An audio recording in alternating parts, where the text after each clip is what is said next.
Salut à tous et bienvenue sur AZ237. La famille ouvre le cercueil de maman avant ses funérailles et voit qu'elle est vivante.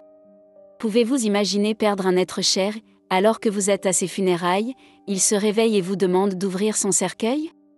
Cela semble impensable, mais croyez-moi, cela est arrivé. L'histoire d'aujourd'hui nous raconte un événement aussi surprenant que perturbant qui a eu lieu il y a quelques semaines dans la région de Babahoyo, en Équateur. Un événement qui vous fera dresser les cheveux sur la tête, même le plus sceptique d'entre vous, et qui vous fera croire à nouveau au miracle, même si ce n'est que pour quelques minutes. Tout a commencé le 9 juin 2023, lorsque Bella Montoya, une femme de plus de 90 ans, était dans son jardin à arroser ses plantes. Malgré son âge et les problèmes de santé attendus, Bella n'avait jamais été gravement malade ou n'avait jamais subi de chirurgie à l'hôpital. Elle ne savait pas à quel point sa santé changerait dramatiquement en quelques heures. Montoya était une mère fière de 5 enfants et de 8 petits-enfants, le dernier âgé de seulement 8 mois. Tous vivaient dans le même quartier de Babahoyo. C'était une grande famille vivant dans un endroit modeste, mais ils y étaient heureux et n'avaient pas besoin de grand-chose pour vivre et se sentir chanceux de ce que la vie leur avait offert. Tous travaillaient dans l'entreprise familiale, vendant des produits d'épicerie à un stand sur le marché appelé Doña Bella. Ils n'étaient pas riches, loin de là, mais avec ce qu'ils gagnaient chaque jour, ils pouvaient survivre. Madame Montoya est devenue la chef de la famille après la mort de son mari, Julian, des années plus tôt, emporté par un cancer du poumon. Tout le monde la respectait et l'aimait. Ainsi, lorsque Bella se sentait mal ou avait besoin de quelque chose, tout le monde accourait à son aide. Cependant, le matin où cette histoire s'est déroulée, la famille était au marché et n'a pas pu l'aider aussi rapidement qu'il l'aurait souhaité. Comme je l'ai mentionné plus tôt, Bella Montoya arrosait les plantes dans son jardin, ce qu'elle faisait tous les matins et qui lui apportait beaucoup de paix. Cependant, lorsqu'elle s'est baissée pour arroser l'un de ses rosiers, la vieille dame a ressenti une douleur lancinante dans la poitrine qui l'a complètement paralysée. Elle n'avait jamais ressenti une telle douleur auparavant. Daniel. Bella. Aidez-moi. Je ne sens plus mon bras ni ma main, ça fait tellement mal. Gilbert, Ena, Pedro, y a-t-il quelqu'un à la maison? Aidez-moi, s'il vous plaît, je crois que je suis en train de mourir, a crié la femme de toutes ses forces, espérant que quelqu'un l'entendrait et viendrait à son secours. Mais personne ne l'a entendu, la maison était vide, et son état empirait. La douleur dans sa poitrine s'intensifiait.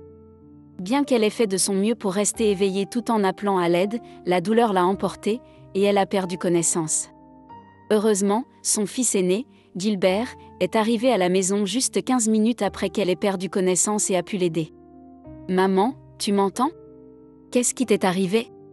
Maman, réponds-moi, s'il te plaît. » Gilbert a crié aussi fort qu'il le pouvait, lui donnant de légères tapes sur la joue pour la réveiller. Mais cela n'a eu aucun effet. Sa mère était toujours inconsciente et ne semblait réagir à aucun stimulus. Lorsqu'il a vérifié son pouls, il a vu que son cœur battait encore, mais à un rythme si lent qu'il était presque imperceptible. Gilbert était terrifié de voir sa mère dans cet état et, sachant que l'ambulance mettrait longtemps à arriver, a décidé de l'emmener lui-même à l'hôpital le plus proche. Il a porté sa mère dans ses bras, l'a délicatement allongée sur la banquette arrière de son camion et s'est précipité à l'hôpital. En arrivant à l'hôpital Martini-Casa à Babahoyo, en Équateur, des infirmières ont rapidement emmené sa mère sur un brancard pour s'occuper d'elle. Bouleversé, en attendant dans le couloir des urgences, il a appelé le reste de ses frères et sœurs pour les informer de ce qui venait de se passer. Pendant que Bella était soignée, Gilbert a informé les médecins que Montoya souffrait d'hypertension et de problèmes cardiaques, mais n'avait jamais ressenti de douleur significative. « Ma mère est une femme très forte. Elle doit prendre des médicaments pour sa tension artérielle et son cœur, comme toutes les personnes de son âge. Je ne sais pas ce qui aurait pu lui arriver. Sauvez ma mère, s'il vous plaît, c'est le pilier de notre famille, a-t-il supplié en larmes les infirmières qui s'occupaient d'elle aux urgences. Malheureusement, aucune d'entre elles ne pouvait lui donner les nouvelles qu'il espérait. Aussi forte que soit votre mère, nous ne pouvons pas oublier qu'elle a 93 ans. À cet âge, chaque jour pourrait être le dernier. Je suis désolée, mais nous ne pouvons qu'attendre que le médecin qui la traite sorte et nous informe de son état. Je suis désolée, je ne peux rien vous dire d'autre, a déclaré l'une des infirmières, essayant de le consoler. Tristement, après plus d'une heure d'attente angoissante, les médecins qui s'occupaient de Bella Montoya n'ont pu que confirmer son décès et offrir leurs condoléances. Votre mère est décédée, Gilbert. Je suis désolé, nous avons tout fait, mais elle a eu une crise cardiaque. Son cœur n'a pas pu résister à un tel choc. Nous avons essayé de la réanimer plusieurs fois, mais les dégâts à son cœur étaient irréversibles. Je suis vraiment désolé pour votre perte, a déclaré le médecin principal, essayant de trouver les mots justes pour le réconforter. La famille Montoya, dévastée, n'a eu d'autre choix que d'accepter le décès de leur bien-aimée Bella. Les préparatifs ont commencé pour les funérailles et pour lui offrir un adieu digne de ce nom, étant donné qu'elle était un pilier si essentiel dans la famille. Cependant, la famille Montoya n'aurait jamais pu s'attendre au revirement surprenant que prendrait leur vie le lendemain.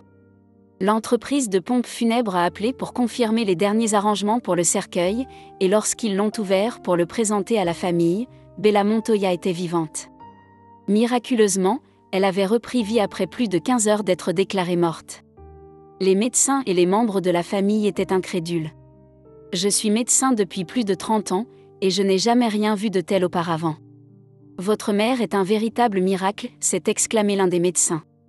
C'est une battante, a ajouté Gilbert, encore sous le choc de ce retournement de situation inattendu. Cependant, malgré cet événement miraculeux, la santé de Bella Montoya restait précaire. Après s'être remise du choc initial, elle a été immédiatement transférée en unité de soins intensifs de l'hôpital pour une évaluation et un traitement plus poussé. À ce jour, cet incroyable événement demeure un mystère. La famille Montoya est éternellement reconnaissante pour le temps supplémentaire qu'ils ont pu passer avec Bella. Ce miracle les a rapprochés comme jamais auparavant, et ils chérissent chaque instant passé avec elle. C'est une histoire qui, sans aucun doute, restera gravée dans la mémoire de la famille Montoya et de tous ceux qui ont eu la chance d'être témoins de ce miracle. Une histoire qui sert de rappel à l'imprévisibilité de la vie, à l'importance de la famille, et à la valeur de chérir chaque moment avec nos proches. Après tout, la vie est pleine de surprises, et, juste au moment où vous pensez avoir tout vu, elle parvient à vous surprendre à nouveau. Quelle est votre opinion au sujet de cette histoire? Dites-le nous dans les commentaires. Merci d'avoir regardé la vidéo. Surtout n'oubliez pas de cliquer sur le bouton j'aime et partager autour de vous. À très bientôt sur AZ237.